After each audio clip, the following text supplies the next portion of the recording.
अथ श्री कनकधारास्तोत्रम् अङ्गं हरेः पुलकभूषणमाश्रयन्ति भृङ्गाङ्गनैव मुकुलाभरणं तमालम् अङ्गीकृताखिलविभूतिरपाङ्गलीला माङ्गल्यदास्तु मम मङ्गलदेवतायः मुग्धा मुहुर्विदधति वदने मुरारे प्रेमत्रपा प्रणिहितानि गतागतानि मालार्दृशोर्मधुकरीव महोत्पलेया सा मे श्रियं दिशतु सागरसम्भवायः विश्वामरेन्द्रपदविभ्रमदानदक्ष मानन्दहेतुरधिकं मुरविद्विषोऽपि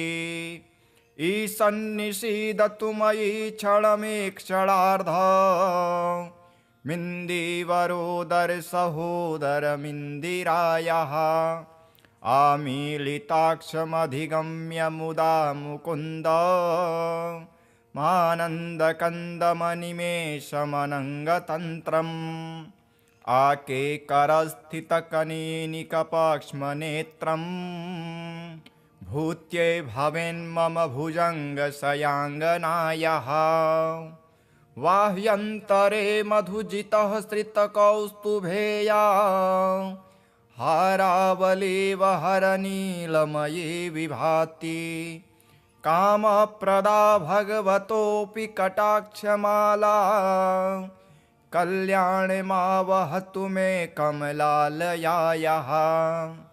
कालाम्बुदालिललितोरसिकैटभारेर्धाराधरे स्फुरति या तडितङ्गनेव मातुः समस्तजगतां महनीयमूर्तिर्भद्राणि मे दिशतु भार्गवनन्दनायः प्राप्तं पदं प्रथमतः किल यत् प्रभावान् माङ्गल्यभाजि मधुमाथिनि मन्मथेन मय्यापतेत्तदिह मन्थरमेक्षणार्धम् मन्दालसं च मकरालय कन्यकायाः दद्यादयानुपवनो द्रविडाम्बुधारा मस्मिन्न किञ्चन विहङ्गशिशो विषण्ये दुष्कर्मधर्ममपनीय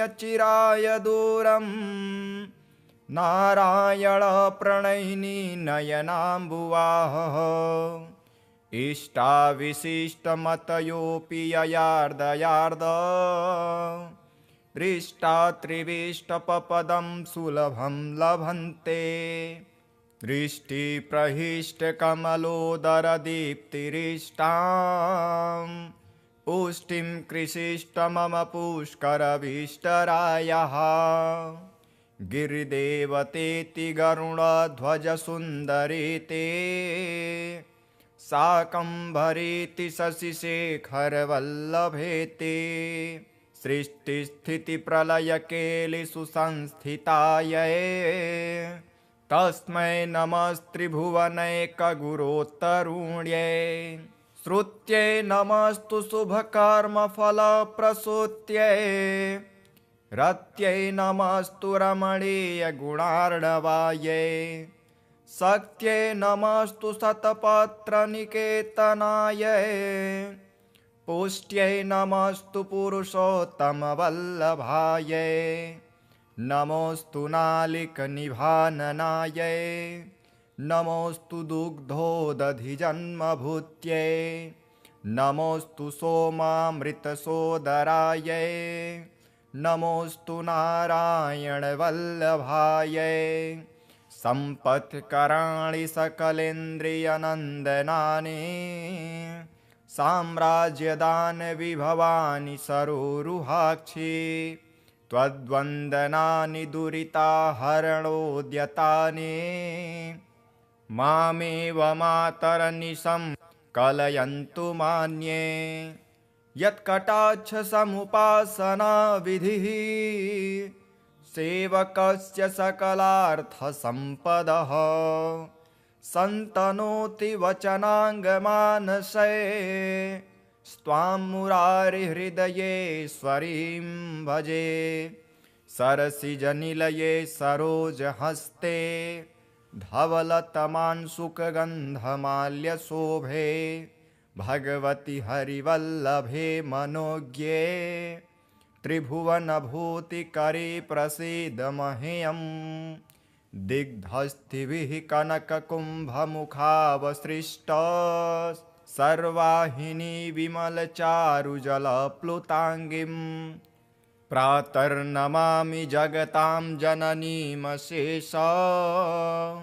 लोकाधिनाथ गृहिणीममृताब्धिपुत्रीं कमले कमलाक्षवल्लभे त्वं करुणापूरतरङ्गितैरपाङ्गैः अवलोकय माम किञ्चनानां प्रथमं पात्रं कृत्रिमं दयायाः स्तुवन्ति ये स्तुतिभिरमुभिरन्वं त्रयीमयीं त्रिभुवनमातरं रमां गुणाधिका गुरुतरभाग्यभागिनो भवन्ति ते भुवि बुधभाविताशयः। अथ श्री महालक्ष्मीस्तोत्रम्। श्रीगणेशाय नमः। श्रीपराशर उवाच सिंहासनगतः शक्रः सम्प्राप्य त्रिदिवं पुनः देवराज्ये स्थितो देवीं तुष्टावाब्जकरां ततः इन्द्र उवाच नमस्ते सर्वलोकानां जननी मञ्जसंभवां श्रेयमुन्निद्रपद्माक्षीं विष्णुवक्षस्थलस्थितां पद्मालयां पद्मकरां पद्मपत्रनिभेक्षणां वन्दे पद्ममुखीं देवीं पद्मनाभप्रियाम्यहं त्वं सिद्धिस्त्वं स्वधा स्वाहा सुधा त्वं लोकपावनी सन्ध्यारात्रिः प्रभाभूतिर्मेधा श्रद्धा सरस्वती यज्ञविद्या महाविद्या गुह्यविद्या च शोभने आत्मविद्या च देवी त्वं विमुक्तिफलदायिनी आन्विच्छिकी त्रयी वार्ता दण्डनीतिस्त्वमेव च सौम्या सौम्यैर्जगद्रूपे त्वयैतद्देवि पूरितं का त्वन्या त्वमृते देवी सर्वयज्ञमयं वपुः आध्यास्ते देवदेवस्य योगचिन्त्यं गदाभृतः त्वया देवी परित्यक्तं सकलं भुवनत्रयं विनष्टप्रायमभवत्व येदानीं समेधितं दारः पुत्रास्तथागारं सुहृद्धान्यधनादिकं भवत्येतन्महाभागे नित्यं तद्वीक्षणान्नृणां शरीरारोग्यमैश्वर्यमरिपक्षक्षयः सुखं देवी त्वद्दृष्टिदृष्टानां पुरुषाणां न दुर्लभं त्वमम्बा सर्वभूतानां देवदेवो हरिः पिता त्वयैतद्विष्णुना चाम्ब जगद्व्याप्तं चराचरं मनः कोशस्तथा गोष्ठं मा गृहं मा परीक्षदं मा शरीरं कलत्रं च त्यजेथः सर्वपावने मा पुत्रान् मा सुहृद्वर्गा मा पशूनां विभूषणं त्यजेथा मम देवस्य विष्णुर्वक्षस्थलाश्रये सत्त्वेन सत्यशौचाभ्यां तथा शीलादिभिर्गुणैः त्यजन्ते ते नरा सद्यः सत्यक्ता ये त्वयामले त्वयावलोकितः सद्यः शीलाद्यैरखिलैर्गुणैः कुलैश्वर्यश्च पूजन्ते पुरुषाः निर्गुणा अपि सश्लाद्यः सगुणे धन्यः स कुलीनः स बुद्धिमान् स सुरः स च विक्रान्तो यस्त्वया देवि वीक्षितः सद्यो वैगुण्यमायान्ति शीलाद्यः सकला गुणाः पराङ्मुखी जगद्धात्रे यस्य त्वं विष्णुवल्लभे न ते वर्णयितुं शक्ता गुणान् जिह्वापि देधसे प्रसीद देवि पद्माक्षी मास्मां त्याक्षिः कदाचनः। श्रीपराशर उवाच एवं श्रीः संस्तुता सम्यक् प्राह हृष्टा शतक्रतुं शृण्वन्ता सर्वदेवानां सर्वभूतस्थिता द्विज।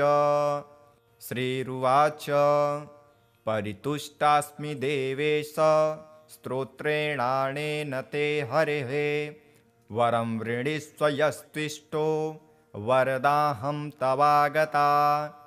इन्द्र उवाच वरदा यदि मे देवी वरार्हो यदि वाप्यहं त्रैलोक्यं न त्वया त्याज्य एषं मेस्तु वरः परः स्तोत्रेण यस्तवैतेन त्वां तुष्यस्तब्धिसम्भवे स त्वया न परित्याज्यो द्वितीयोऽस्तु वरो मम।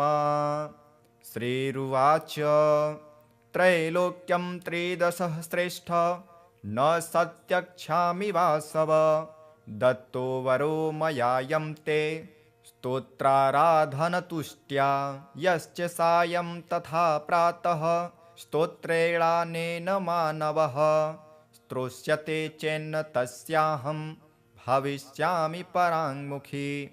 श्रीपराशर उवाच एवं वरं ददो देवी देवराजाय वै पुरा मैत्रेय श्रीर्महाभागा स्तोत्राराधनतोषिता भृगोख्यातां समुत्पन्ना श्रीः पूर्वमुदधेः पुनः देवदानवयत्नेन प्रसूतामृतमन्थने। एवं यदा जगत्स्वामी देवराजो जनार्दनः अवतारः करोत्येषा तदा श्रेष्ठस्य हायिनी पुनश्च पद्मा सम्भूता यदादित्यो भवद्धरिः यदा च भार्गवो रामस्तदा भूद्धरणित्वियं राघवत्वे भवत्सीता रुक्मिणी कृष्णजन्मनि। अन्येषु चावतारेषु विष्णुरेखानपायिनी देवत्वे देवदेहेयं मानुषत्वे च मानुषी विष्णुर्देहानुरूपां वै करोत्येषात्मनस्तनुं यश्चैतशृणुया जन्म लक्ष्म्या पञ्च पठेन्नरः श्रियो न विच्युतिस्तस्य गृहे यावत् कुलत्रयं पठ्यते येषु चैवर्षे गृहेषु श्रीस्तवं मुने अलक्ष्मीः कलहाधारा न ते स्वास्ते कदाचनः एतत्ते कथितं ब्रह्मन् यन्मा त्वं परिपृच्छसि क्षीराब्धोऽसिर्यथा जाता पूर्वं भृगुसुता सती। इति श्री विष्णुपुराणे महालक्ष्मीस्तोत्रं सम्पूर्णम्।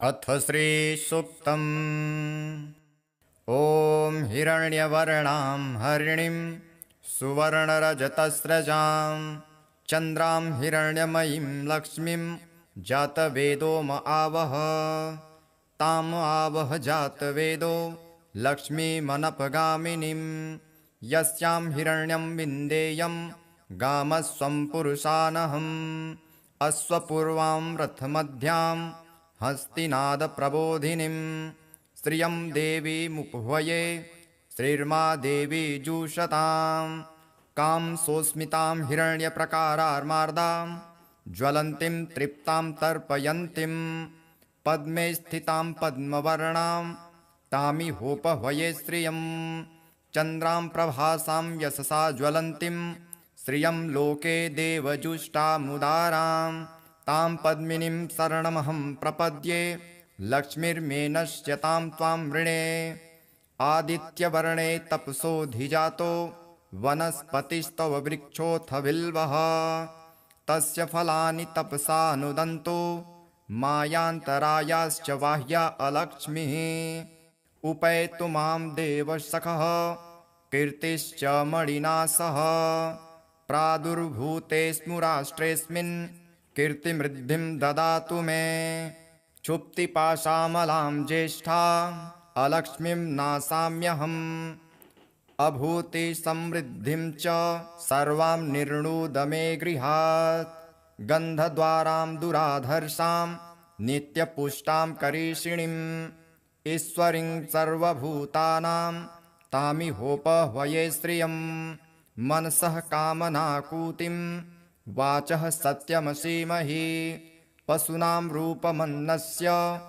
मयि श्रीः श्रयतां यशः कर्दमेन प्रजाभूता मयि सम्भव कर्दम श्रियं वासय मे कुले मातरं पद्ममालिनीम् आपः सृजन्तु स्निग्धानि चिक्लितवस मे गृहे नीचदेवीं मातरं श्रियं वासय मे कुले आर्द्रां पुष्करिणीं पुष्टिं पिङ्गलां पद्ममालिनीं चन्द्रां हिरण्यमयीं लक्ष्मीं जातवेदो म आवह आर्द्रां यः करिणीं यष्टिं सुवर्णां हेममालिनीं सूर्यां हिरण्यमयीं लक्ष्मीं जातवेदो म आवह ताम आवह जातवेदो लक्ष्मीमनपगामिनीं यस्यां हिरण्यं प्रभुतं गावो दास्योऽस्वान्विन्देयं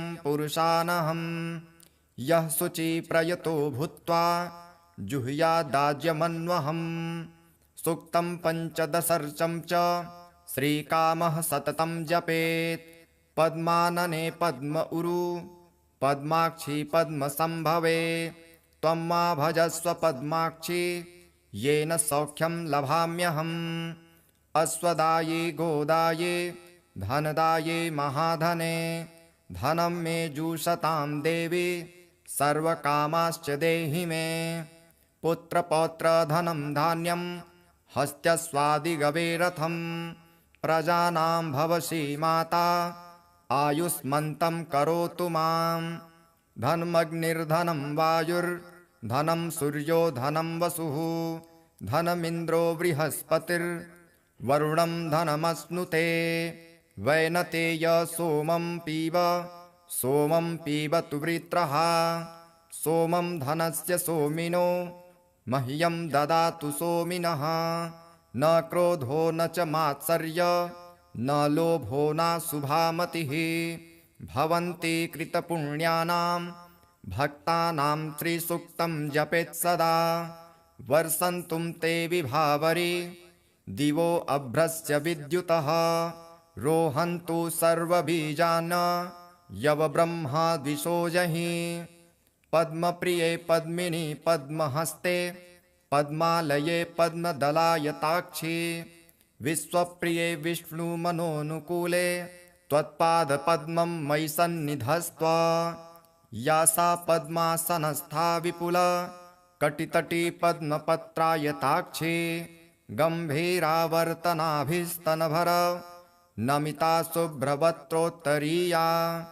लक्ष्मीर्दिव्ये गजेन्द्रैर्मणिगण खचितैस्नापिता हेमकुम्भे नित्यं सा पद्महस्ता मम वसतु गृहे सर्वमङ्गल्ययुक्ता लक्ष्मीं क्षीरसमुद्रराजतनयां श्रीरङ्गधामेश्वरीं दासीभूतसमस्तदेववनितां लोकैकदीपाङ्कुरां श्रीमन्मन्दकटाक्षलब्धविभव ब्रह्मेन्द्रगङ्गाधरां त्वां त्रैलोक्यकुटुम्बिनीं सरसिजां वन्दे मुकुन्दप्रियां सिद्धलक्ष्मीर्मोक्षलक्ष्मीर्जयलक्ष्मी सरस्वती श्रीलक्ष्मीर्वरलक्ष्मीश्च प्रसन्ना मम सर्वदा वराङ्कुशोपासमभीतिमुद्रां करैर्वहन्तीं कमलासनस्थां बालार्ककोटिं प्रतिभां त्रिनेत्रां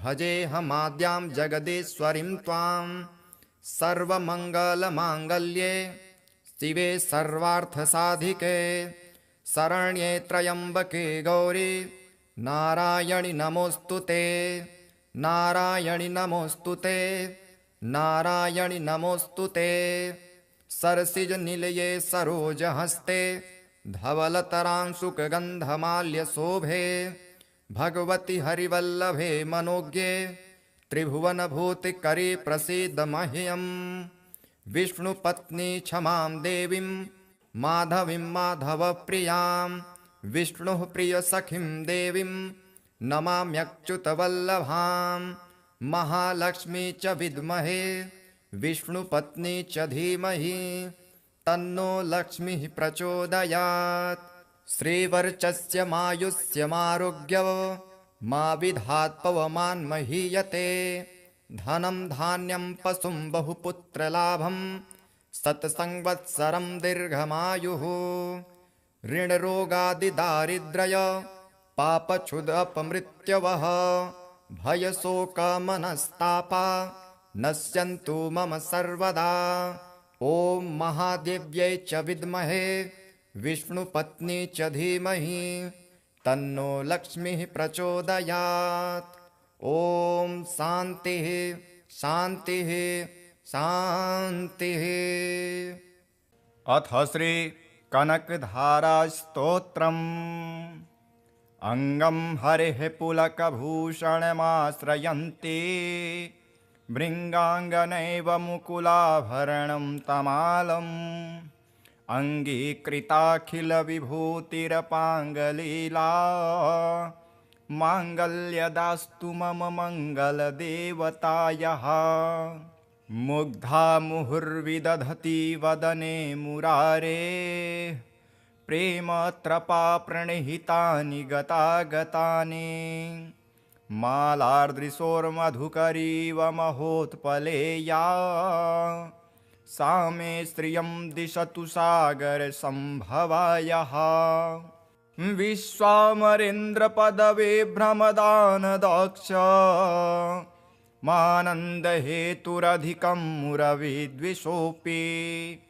ईशन्निषीदतु मयि क्षणमेक्षणार्ध मिन्दीवरोदरसहोदरमिन्दिरायाः आमीलिताक्षमधिगम्य मुदा मुकुन्द मानन्दकन्दमनिमेषमनङ्गतन्त्रम् आकेकरस्थितकनीनिकपाक्ष्मनेत्रम् भूत्यै भवेन्मम भुजङ्गशयाङ्गनायाः बाह्यन्तरे मधुजितः श्रितकौस्तुभेया हारावलेव हरनीलमये विभाति कामप्रदा भगवतोऽपि कटाक्षमाला कल्याणमावहतु मे कमलालयायाः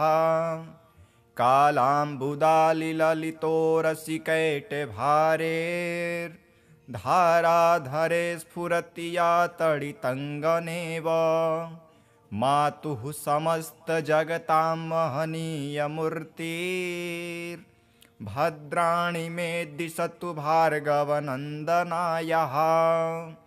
प्राप्तं पदं प्रथमतः किल यत् प्रभावान् माङ्गल्यभाजि मधुमाथिनि मन्मथेन मय्यापतेत्तदिह मन्थरमेक्षणार्धम् मन्दालसं च मकरालय कन्यकायाः दद्यादयानुपवनो द्रविडाम्बुधारा मस्मिन्न किञ्चन विहङ्गशिशो विषण्ये दुष्कर्मधर्ममपनीय चिराय दूरम् नारायण प्रणयिनी नयनाम्बुवाहः इष्टाविशिष्टमतयोऽपि ययार्दयार्द दृष्टा त्रिविष्टपपदं सुलभं लभन्ते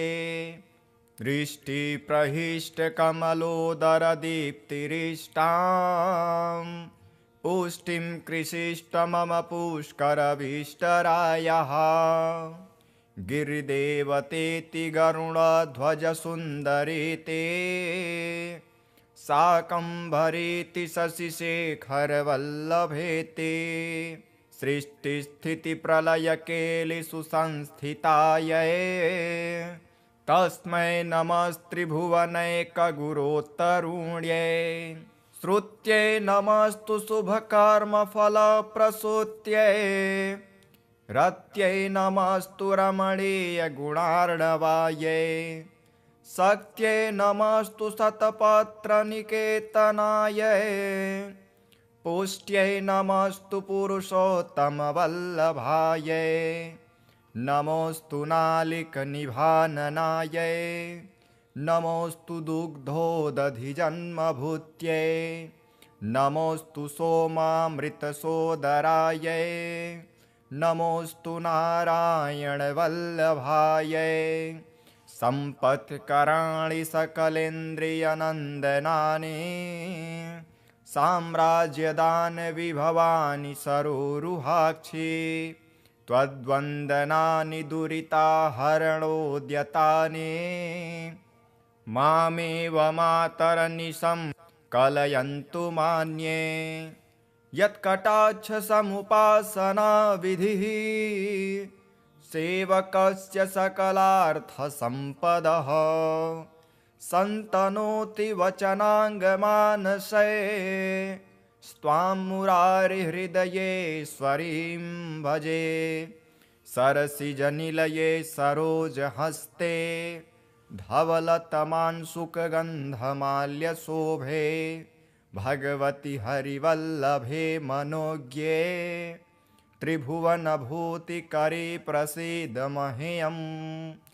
दिग्धस्थिभिः कनककुम्भमुखावसृष्ट सर्वाहिनी विमलचारुजलप्लुताङ्गीं प्रातर्नमामि जगतां जननीमशेष लोकाधिनाथ गृहिणीममृताब्धिपुत्रीं कमले कमलाक्षवल्लभे त्वं करुणापूरतरङ्गितैरपाङ्गैः अवलोकय मां किञ्चनानां प्रथमं पात्रं कृत्रिमं दयायाः स्तुवन्ति ये स्तुतिभिरमुभिरन्वं त्रयीमयीं त्रिभुवनमातरं रमां गुणाधिका गुरुतरभाग्यभागिनो भवन्ति ते भुवि बुधभाविताशयः। अथ श्री महालक्ष्मीस्तोत्रम्। श्रीगणेशाय नमः। श्रीपराशर उवाच सिंहासनगतः शक्रः सम्प्राप्य त्रिदिवं पुनः देवराज्ये स्थितो देवीं तुष्टावाब्जकरां ततः इन्द्र उवाच नमस्ते सर्वलोकानां जननी मञ्जसम्भवां श्रेयमुन्निद्रपद्माक्षीं विष्णुवक्षस्थलस्थितां पद्मालयां पद्मकरां पद्मपत्रनिभेक्षणां वन्दे पद्ममुखीं देवीं पद्मनाभप्रियाम्यहं त्वं सिद्धिस्त्वं स्वधा स्वाहा सुधा त्वं लोकपावनी सन्ध्यारात्रिः प्रभाभूतिर्मेधा श्रद्धा सरस्वती यज्ञविद्या महाविद्या गुह्यविद्या च शोभने आत्मविद्या च देवी त्वं विमुक्तिफलदायिनी आन्वीक्षिकी त्रयी वार्ता दण्डनीतिस्त्वमेव च सौम्या सौम्यैर्जगद्रूपै त्वयैतद्देवि पूरितं का त्वन्या त्वमृते देवी सर्वयज्ञमयं वपुः आध्यास्ते देवदेवस्य योगचिन्त्यं गदाभृतः त्वया देवी परित्यक्तं सकलं भुवनत्रयं विनष्टप्रायमभवत्व येदानीं समेधितं दाराः पुत्रास्तथागारं सुहृद्धान्यधनादिकं भवत्येतन्महाभागे नित्यं तद्वीक्षणान्नृणां शरीरारोग्यमैश्वर्यमरिपक्षक्षयः सुखं देवी त्वद्दृष्टिदृष्टानां पुरुषाणां न दुर्लभम् त्वमम्बा सर्वभूतानां देवदेवो हरिः पिता त्वयेतद्विष्णुना चाम्ब जगद्व्याप्तं चराचरं मनः कोशस्तथा गोष्ठं मा गृहं मा परिक्षदं मा शरीरं कलत्रं च त्यजेथः सर्वपावने मा पुत्रान् मा सुहृद्वर्गा मा पशूनां विभूषणं त्यजेथा मम देवस्य विष्णुर्वक्षस्थलाश्रये सत्त्वेन सत्यशौचाभ्यां तथा शीलादिभिर्गुणैः त्यजन्ते ते नराः सद्यः सत्यक्ता ये त्वयामले त्वयावलोकितः सद्यः शीलाद्यैरखिलैर्गुणैः कुलैश्वर्यश्च पूजन्ते पुरुषाः निर्गुणा अपि सस्लाद्यः स गुणे धन्यः स कुलीनः स बुद्धिमान् स सुरः स च विक्रान्तो यस्त्वया देवि वीक्षितः सद्यो वैगुण्यमायान्ति शीलाद्यः सकला गुणाः पराङ्मुखी जगद्धात्रे यस्य त्वं विष्णुवल्लभे न ते वर्णयितुं शक्ता गुणान् जिह्वापि देधसे प्रसीद देवि पद्माक्षी मास्मां त्याक्षिः कदाचनः। श्रीपराशर उवाच एवं श्रीः संस्तुता सम्यक् प्राह हृष्टा शतक्रतुं शृण्वन्ता सर्वदेवानां सर्वभूतस्थिता द्विज। श्रीरुवाच परितुष्टास्मि देवेश स्तोत्रेणानेन ते हरेः वरं वृणीष्व यस्त्विष्टो वरदाहं तवागता। इन्द्र उवाच वरदा यदि मे देवी वरार्हो यदि वाप्यहं त्रैलोक्यं न त्वया त्याज्य एषं मेस्तु वरः परः स्तोत्रेण यस्तवैतेन त्वां तुष्यस्तब्धिसम्भवे स त्वया न परित्याज्यो द्वितीयोऽस्तु वरो मम। श्रीरुवाच त्रैलोक्यं त्रिदशः श्रेष्ठ न सत्यक्षामि वासव दत्तो वरो मयायं ते स्तोत्राराधनतुष्ट्या यश्च सायं तथा प्रातः स्तोत्रेणानेन मानवः स्तोष्यते चेन्न तस्याहं भविष्यामि पराङ्मुखी। श्रीपराशर उवाच एवं वरं ददो देवी देवराजाय वै पुरा मैत्रेय श्रीर्महाभागा स्तोत्राराधनतोषिता भृगोख्यातां समुत्पन्ना श्रीः पूर्वमुदधे पुनः देवदानवयत्नेन प्रसूतामृतमन्थने। एवं यदा जगत्स्वामी देवराजो जनार्दनः अवतारः करोत्येषा तदा श्रेष्ठस्य हायिनी पुनश्च पद्मा सम्भूता यदादित्यो भवद्धरिः यदा च भार्गवो रामस्तदा भूद्धरणित्वियं राघवत्वे भवत्सीता रुक्मिणी कृष्णजन्मनि।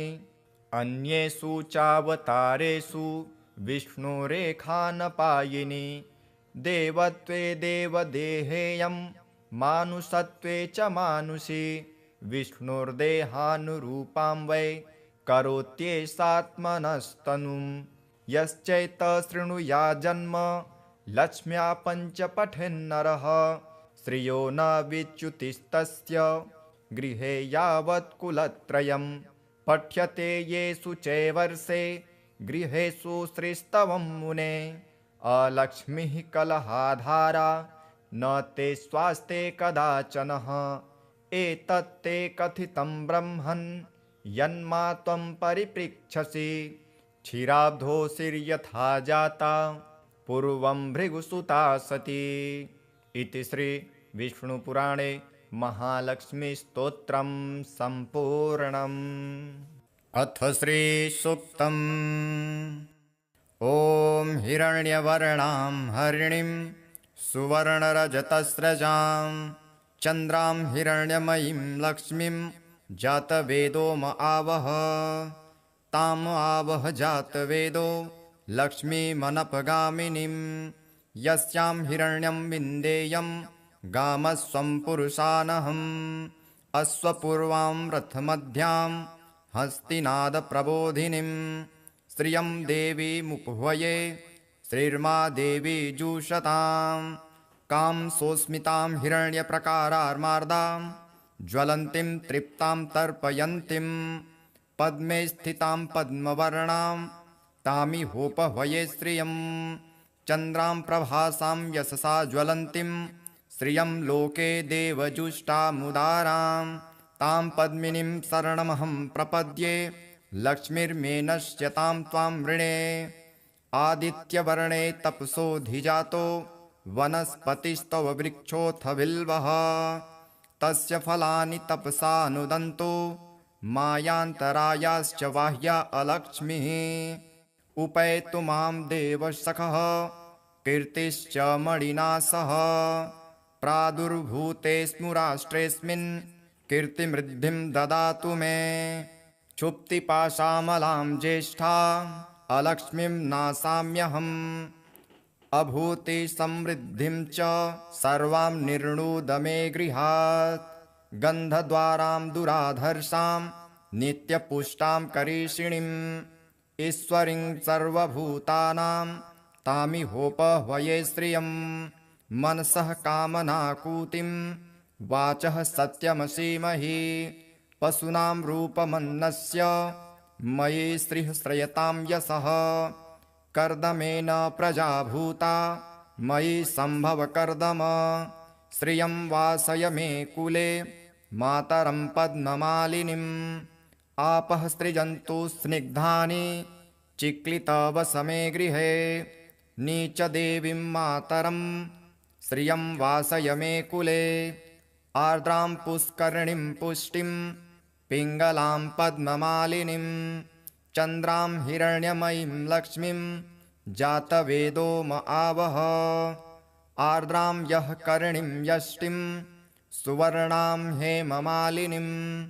सूर्यां हिरण्यमयीं लक्ष्मीं जातवेदो म आवह। ताम आवह जातवेदो लक्ष्मीमनपगामिनीं।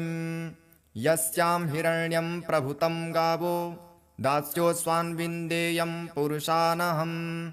यः शुचिप्रयतो भूत्वा जुहुयादाज्यमन्वहम्। सूक्तं पञ्चदशर्चं च श्रीकामः सततं जपेत्। पद्मानने पद्म उरु पद्माक्षी पद्मसम्भवे। त्वं मा भजस्व पद्माक्षी येन सौख्यं लभाम्यहम्। अश्वदाये गोदाये धनदाये महाधने। धनं मे जुषतां देवी सर्वकामाश्च देहि मे। पुत्रपौत्रधनं धान्यं हस्त्यस्वादिगवे रथं। प्रजानां भवसि माता आयुष्मन्तं करोतु मां। धनमग्निर्धनं वायुर्धनं सूर्यो धनं वसुः। धनमिन्द्रो बृहस्पतिर्वरुणं धनमश्नुते। वैनतेय सोमं पीबतु वृत्रः। सोमं धनस्य सोमिनो मह्यं ददातु सोमिनः। न क्रोधो न च मात्सर्य न लोभो नाशुभामतिः। भवन्ति कृतपुण्यानां भक्तानां त्रिसूक्तं जपेत् सदा। वर्षन्तुं ते विभावरी दिवो अभ्रस्य विद्युतः। रोहन्तु सर्वबीजान् यव ब्रह्मा द्विषोजहि। पद्मप्रिये पद्मिनी पद्महस्ते पद्मालये पद्मदलायताक्षी विश्वप्रिये विष्णुमनोनुकूले त्वत्पादपद्मं मयि सन्निधस्त्व या सा पद्मासनस्था विपुल कटितटी पद्मपत्रायताक्षी गम्भीरावर्तनाभिस्तनभर नमिता शुभ्रवक्त्रोत्तरीया लक्ष्मीर्दिव्ये गजेन्द्रैर्मणिगण खचितैस्नापिता हेमकुम्भे नित्यं सा पद्महस्ता मम वसतु गृहे सर्वमङ्गल्ययुक्ता लक्ष्मीं क्षीरसमुद्रराजतनयां श्रीरङ्गधामेश्वरीं दासीभूतसमस्तदेववनितां लोकैकदीपाङ्कुरां श्रीमन्मन्दकटाक्षलब्धविभव ब्रह्मेन्द्रगङ्गाधरां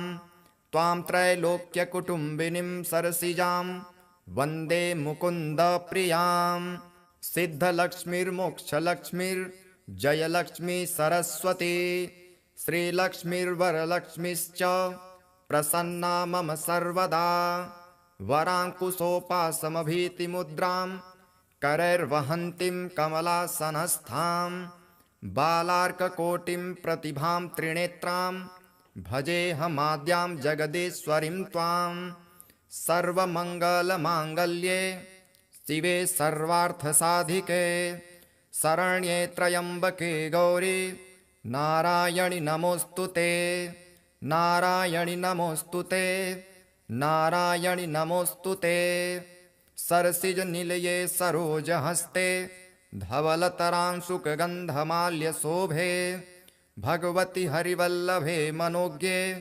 त्रिभुवनभूतिकरी प्रसीद मह्यम् विष्णुपत्नी क्षमां देवीं माधवीं माधवप्रियां विष्णुः प्रियसखीं देवीं नमाम्यच्युतवल्लभां महालक्ष्मी च विद्महे विष्णुपत्नी च धीमहि तन्नो लक्ष्मीः प्रचोदयात् श्रीवर्चस्य मायुष्यमारोग्य मा विधात् पवमान्महीयते धनं धान्यं पशुं बहुपुत्रलाभं शतसंवत्सरं दीर्घमायुः ऋणरोगादिदारिद्र्य पापक्षुदपमृत्यवः भयशोकमनस्तापा नश्यन्तु मम सर्वदा ॐ महादेव्यै च विद्महे विष्णुपत्नी च धीमहि तन्नो लक्ष्मीः प्रचोदयात् ॐ शान्तिः शान्तिः शान्तिः। अथ श्री कनकधारास्तोत्रम् अङ्गं हरेः पुलकभूषणमाश्रयन्ति भृङ्गाङ्गनैव मुकुलाभरणं तमालम् अङ्गीकृताखिलविभूतिरपाङ्गलीला माङ्गल्यदास्तु मम मङ्गलदेवतायः मुग्धा मुहुर्विदधति वदने मुरारे प्रेमत्रपा प्रणिहितानि गतागतानि मालार्दृशोर्मधुकरीव महोत्पलेया सा मे श्रियं दिशतु सागरसम्भवायः विश्वामरेन्द्रपदवे भ्रमदानदक्ष मानन्दहेतुरधिकं मुरविद्विषोऽपि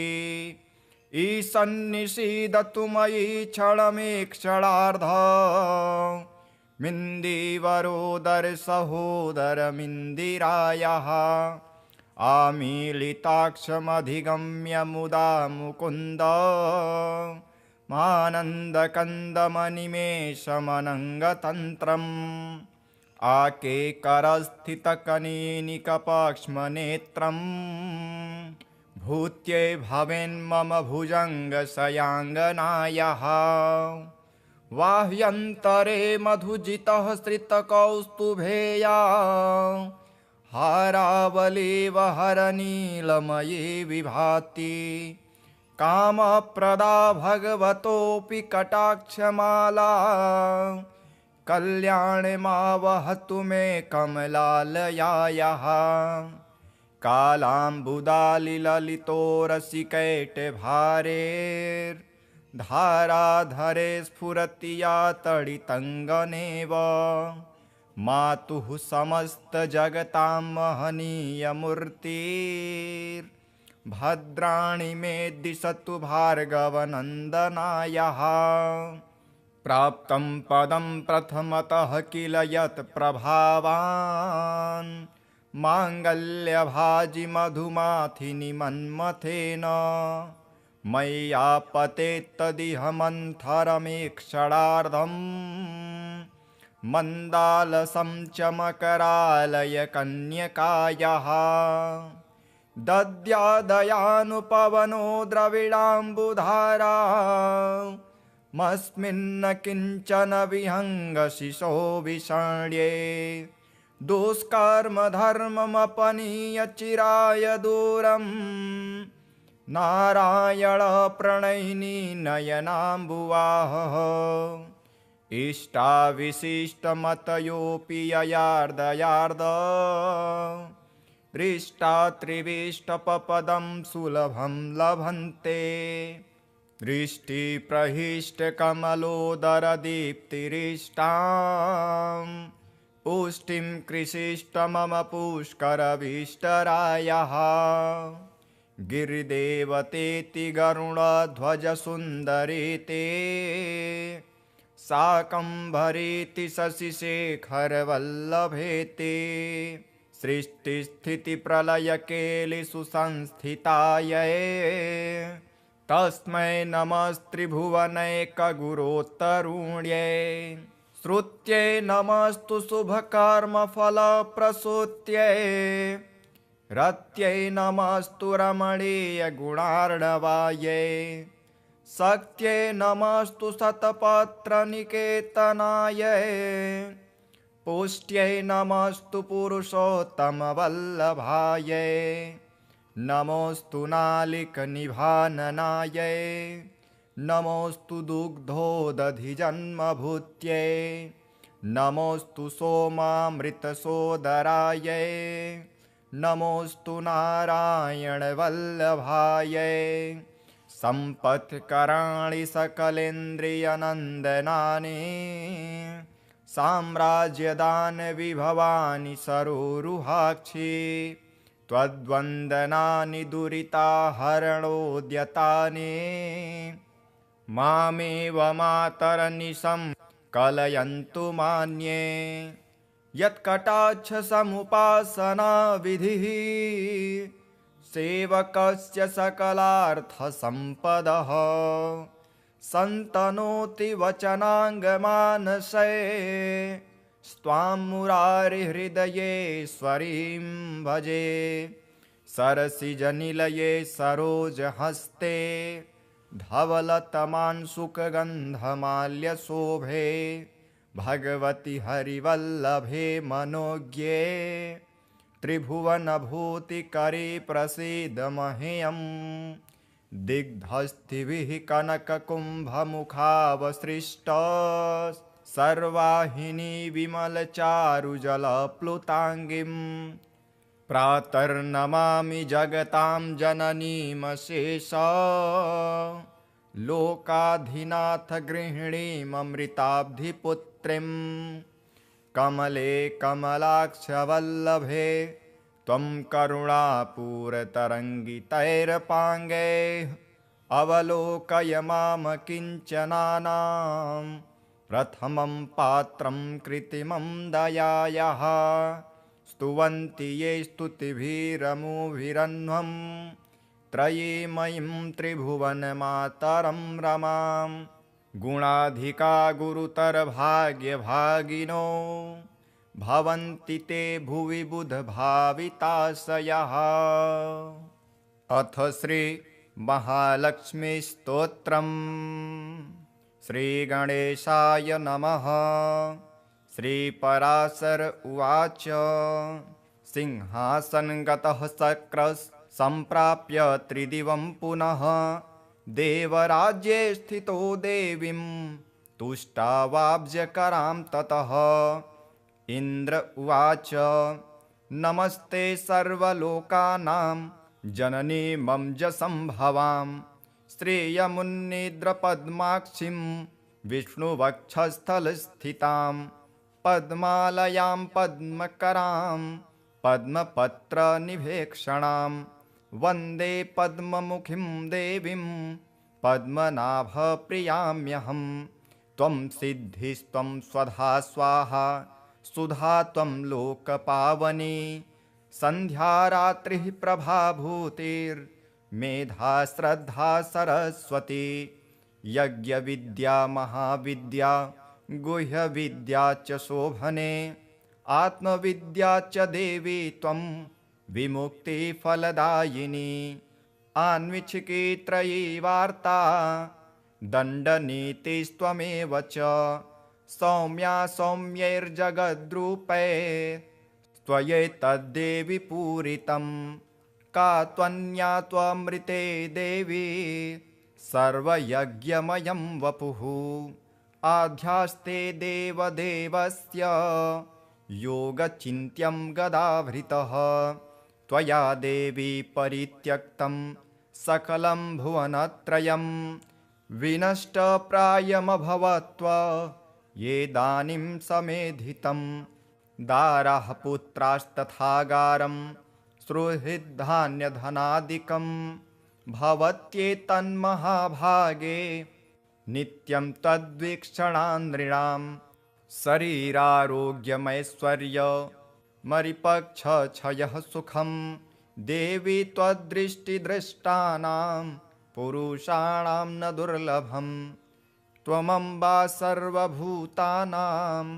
देवदेवो हरिः पिता त्वयैतद्विष्णुना चाम्ब जगद्व्याप्तं चराचरं मनः कोशस्तथा गोष्ठं मा गृहं मा परिक्षदं मा शरीरं कलत्रं च त्यजेथः सर्वपावने मा पुत्रान् मा सुहृद्वर्गा मा पशूनां विभूषणं त्यजेथा मम देवस्य विष्णुर्वक्षस्थलाश्रये सत्त्वेन सत्यशौचाभ्यां तथा शीलादिभिर्गुणैः त्यजन्ते ते नरा सद्यः सत्यक्ता ये त्वयामले त्वयावलोकितः सद्यः शीलाद्यैरखिलैर्गुणैः कुलैश्वर्यश्च पूजन्ते पुरुषाः निर्गुणा अपि सश्लाद्यः स गुणे धन्यः स कुलीनः स बुद्धिमान् स सुरः स च विक्रान्तो यस्त्वया देवि वीक्षितः सद्यो वैगुण्यमायान्ति शीलाद्यः सकला गुणाः पराङ्मुखी जगद्धात्रे यस्य त्वं विष्णुवल्लभे न ते वर्णयितुं शक्ता गुणान् जिह्वापि वेधसे प्रसीद देवि पद्माक्षी मास्मां त्याक्षिः कदाचनः श्रीपराशर उवाच एवं श्रीः संस्तुता सम्यक् प्राह हृष्टा शतक्रतुं शृण्वन्ता सर्वदेवानां सर्वभूतस्थिता द्विज श्रीरुवाच परितुष्टास्मि देवेश स्तोत्रेणानेन ते हरेः वरं वृणीष्व यस्त्विष्टो वरदाहं तवागता इन्द्र उवाच वरदा यदि मे देवी वरार्हो यदि वाप्यहं त्रैलोक्यं न त्वया त्याज्य एषं मेस्तु वरः परः स्तोत्रेण यस्तवैतेन त्वां तुष्यस्तब्धिसम्भवे स त्वया न परित्याज्यो द्वितीयोऽस्तु वरो मम श्रीरुवाच त्रैलोक्यं त्रिदशः श्रेष्ठ न सत्यक्षामि वासव दत्तो वरो मयायं ते स्तोत्राराधनतुष्ट्या यश्च सायं तथा प्रातः स्तोत्रेणानेन मानवः स्तोष्यते चेन्न तस्याहं भविष्यामि पराङ्मुखी। श्रीपराशर उवाच एवं वरं ददो देवी देवराजाय वै पुरा। मैत्रेय श्रीर्महाभागा स्तोत्राराधनतोषिता। भृगोख्यातां समुत्पन्ना श्रीः पूर्वमुदधेः पुनः। देवदानवयत्नेन प्रसूतामृतमन्थने। एवं यदा जगत्स्वामी देवराजो जनार्दनः अवतारः करोत्येषा तदा श्रेष्ठस्य हायिनी। पुनश्च पद्मा सम्भूता यदादित्यो भवद्धरिः। यदा च भार्गवो रामस्तदा भूद्धरणित्वियं। राघवत्वे भवत्सीता रुक्मिणी कृष्णजन्मनि। अन्येषु चावतारेषु विष्णुरेखानपायिनी। देवत्वे देवदेहेयं मानुषत्वे च मानुषी। विष्णुर्देहानुरूपां वै करोत्येषात्मनस्तनुं। यश्चैतशृणुया जन्म लक्ष्म्या पञ्च पठेन्नरः। श्रियो न विच्युतिस्तस्य गृहे यावत्कुलत्रयं। पठ्यते येषु चैवर्षे गृहेषु श्रीस्तवं मुने। अलक्ष्मीः कलहाधारा न ते स्वास्ते कदाचनः। एतत्ते कथितं ब्रह्मन् यन्मा त्वं परिपृच्छसि। क्षीराब्धोऽसिर्यथा जाता पूर्वं भृगुसुता सती। इति श्री विष्णुपुराणे महालक्ष्मीस्तोत्रं सम्पूर्णम्। अथ श्री सूक्तम्। ॐ हिरण्यवर्णां हरिणीं सुवर्णरजतस्रजां चन्द्रां हिरण्यमयीं लक्ष्मीं जातवेदो म आवह। ताम् आवह जातवेदो लक्ष्मीमनपगामिनीं। यस्यां हिरण्यं विन्देयं गामस्वं पुरुषानहम्। अश्वपूर्वां रथमध्यां हस्तिनादप्रबोधिनीं। श्रियं देवीमुपह्वये श्रीर्मा देवी जुषतां। कां सोऽस्मितां हिरण्यप्रकारार्मार्दां ज्वलन्तीं तृप्तां तर्पयन्तीं। पद्मे स्थितां पद्मवर्णां तामिहोपह्वये श्रियं। चन्द्रां प्रभासां यशसा ज्वलन्तीं श्रियं लोके देवजुष्टामुदारां। तां पद्मिनीं शरणमहं प्रपद्ये लक्ष्मीर्मे नश्यतां त्वां वृणे। आदित्यवर्णे तपसोऽधिजातो वनस्पतिस्तव वृक्षोऽथ बिल्वः।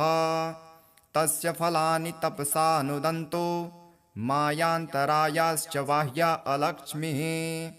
उपैतु मां देवसखः कीर्तिश्च मणिना सह। प्रादुर्भूतेऽस्मु राष्ट्रेऽस्मिन् कीर्तिमृद्धिं ददातु मे। क्षुप्तिपाशामलां ज्येष्ठा अलक्ष्मीं नाशाम्यहम्। अभूतिसमृद्धिं च सर्वां निर्णुद मे गृहात्। गन्धद्वारां दुराधर्षां नित्यपुष्टां करीषिणीम्।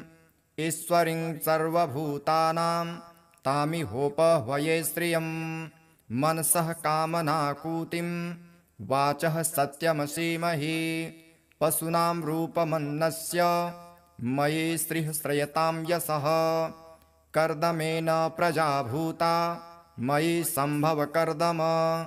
श्रियं वासय मे कुले मातरं पद्ममालिनीम्।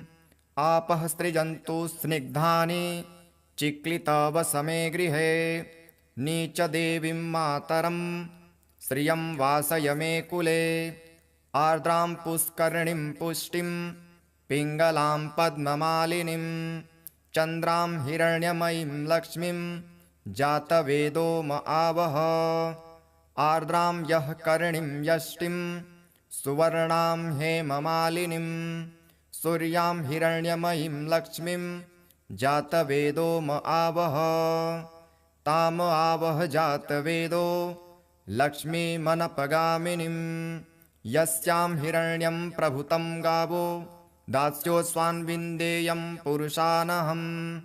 यः शुचिप्रयतो भूत्वा जुह्यादाज्यमन्वहम् सूक्तं पञ्चदशर्चं च श्रीकामः सततं जपेत् पद्मानने पद्म उरु पद्माक्षी पद्मसंभवे त्वं मा भजस्व पद्माक्षी येन सौख्यं लभाम्यहम् अश्वदाये गोदाये धनदाये महाधने धनं मे जुषतां देवी सर्वकामाश्च देहि मे पुत्रपौत्रधनं धान्यं हस्त्यस्वादिगवे रथं प्रजानां भवसि माता आयुष्मन्तं करोतु मां धनमग्निर्धनं वायुर्धनं सूर्यो धनं वसुः धनमिन्द्रो बृहस्पतिर्वरुणं धनमश्नुते वैनतेय सोमं पीबतु वृत्रः सोमं धनस्य सोमिनो मह्यं ददातु सोमिनः न क्रोधो न च मात्सर्य न लोभो न शुभामतिः भवन्ति कृतपुण्यानां भक्तानां त्रिसूक्तं जपेत् सदा वर्षन्तुं ते विभावरी दिवो अभ्रस्य विद्युतः रोहन्तु सर्वबीजान् यवब्रह्मा द्विषोजहि पद्मप्रिये पद्मिनी पद्महस्ते पद्मालये पद्मदलायताक्षी विश्वप्रिये विष्णुमनोनुकूले त्वत्पादपद्मं मयि सन्निधस्त्व या सा पद्मासनस्था विपुल कटितटी पद्मपत्रायताक्षी गम्भीरावर्तनाभिस्तनभर नमिता शुभ्रवक्त्रोत्तरीया लक्ष्मीर्दिव्ये गजेन्द्रैर्मणिगण खचितैस्नापिता हेमकुम्भे नित्यं सा पद्महस्ता मम वसतु गृहे सर्वमङ्गल्ययुक्ता लक्ष्मीं क्षीरसमुद्रराजतनयां श्रीरङ्गधामेश्वरीं दासीभूतसमस्तदेववनितां लोकैकदीपां कुरां श्रीमन्मन्दकटाक्षलब्धविभव ब्रह्मेन्द्रगङ्गाधरां त्वां त्रैलोक्यकुटुम्बिनीं सरसिजां वन्दे मुकुन्दप्रियां सिद्धलक्ष्मीर्मोक्षलक्ष्मीर्जयलक्ष्मी सरस्वती श्रीलक्ष्मीर्वरलक्ष्मीश्च प्रसन्ना मम सर्वदा वराङ्कुशोपासमभीतिमुद्रां करैर्वहन्तीं कमलासनस्थां बालार्ककोटिं प्रतिभां त्रिनेत्रां भजेऽहमाद्यां जगदीश्वरीं त्वां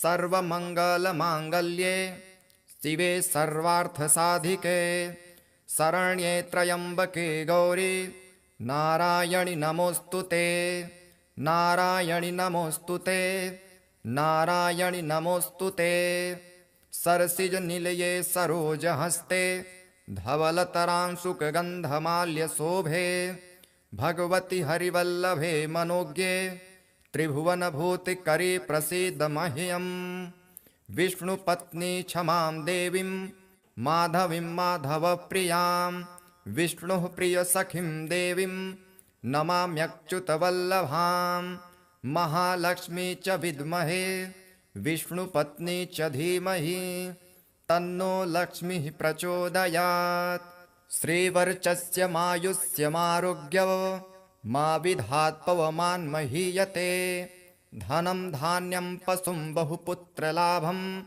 शतसंवत्सरं दीर्घमायुः ऋणरोगादिदारिद्र्य पापक्षुदपमृत्यवः भयशोकमनस्तापा नश्यन्तु मम सर्वदा ॐ महादेव्यै च विद्महे विष्णुपत्नी च धीमहि तन्नो लक्ष्मीः प्रचोदयात् ॐ शान्तिः शान्तिः शान्तिः।